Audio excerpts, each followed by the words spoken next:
नहीं करनी। वाह! और अब इसे अच्छे से चारों तरफ लगा देंगे। और अब बस थोड़े छोटे मोटे काम बाकी हैं। हमें इसके ऊपर से थोड़ी डेकोरेशन करना होगी। और ये तैयार है, देखो। ओह हाँ, बस ठीक है, मुझे इससे कुछ अच्छा करना होगा।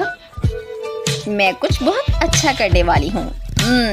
बस हो गया। और ये लो, ये आ गया।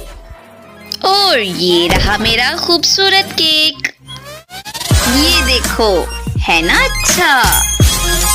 ओह, मुझे ये बहुत पसंद है। ओह, क्या मैं भूल ही गई थी। जरा रुको। ओह, क्या मेरे पास नहीं है? पर एक मिनट रुको।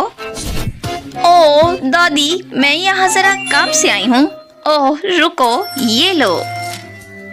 ओह थैंक यू दादी, मुझे पैसे मिल गए, ये लो।